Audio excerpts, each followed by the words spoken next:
Thank you for having me. Let me start with asking you this basic question. What's the fireable offense with Lamar Alexander?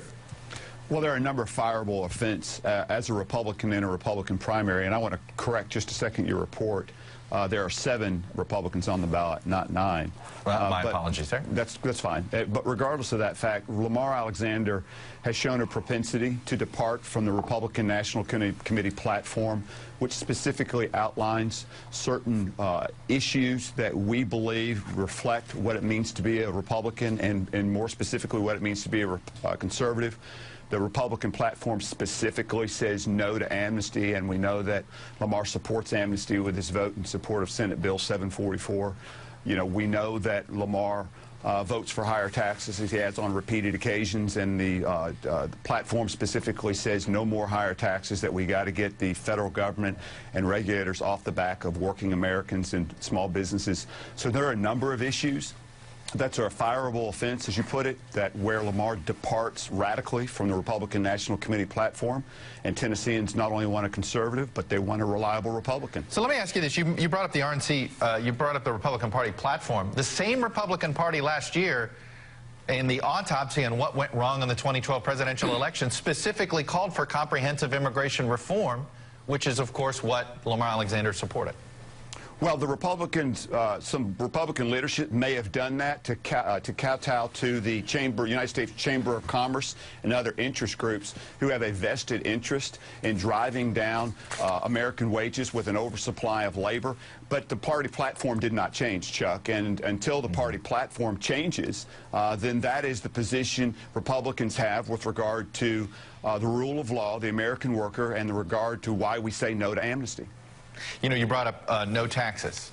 It's interesting. The other Republican senator in Tennessee, Bob Corker, is a proponent of raising taxes, in this case, raising the gas tax in order to deal with the current transportation crisis.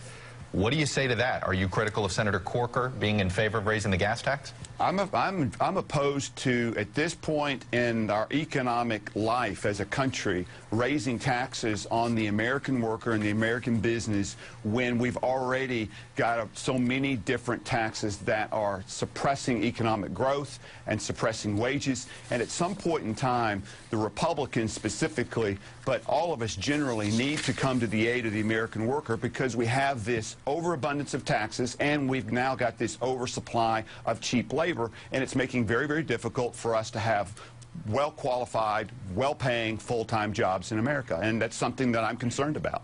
So you'd be against that gas tax proposal by Senator Corker?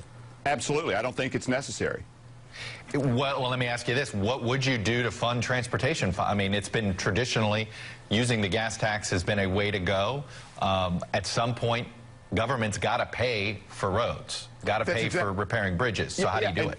And Chuck, I think we've got the funding mechanism there. What Senator Corker and Senator Hoeven were trying to do was they were trying to increase the gas tax by 12 cents this year, and I believe another 6 cents the second year.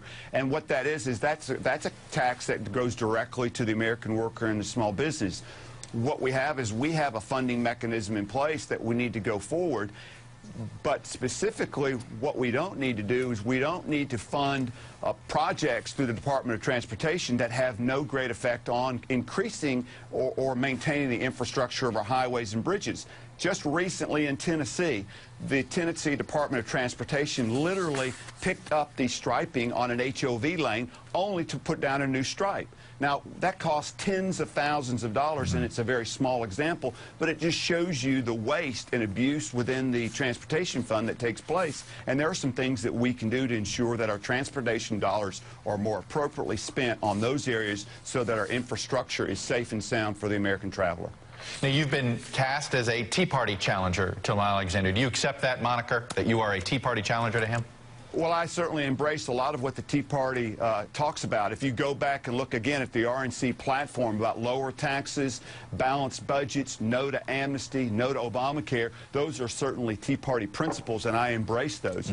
But this campaign, as an underdog, is much more than just a Tea Party campaign. We're reaching out to Republicans who believe that the Republican National Committee platform is a document by which we can take America back to its greatness, both economically, based on personal responsibility, individual liberty, and free and fair markets. And so to the extent that the Tea Party does that, I fully embrace it. If you end up in the United States Senate, will you support Mitch McConnell as Senate Republican leader?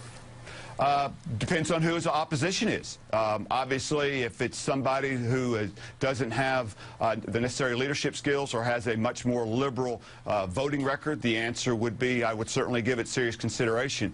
But I suspect on two things. Number one, there's going to be a more conservative and appropriate challenger to Mitch McConnell. And number two, if there isn't, then I'll make that decision at the appropriate time. All right. Joe Carr, the Republican, one of the Republicans challenging Senator Alexander, State Representative from Tennessee. Thanks for being on this morning. Stay safe on the campaign trail. Thank you for having me.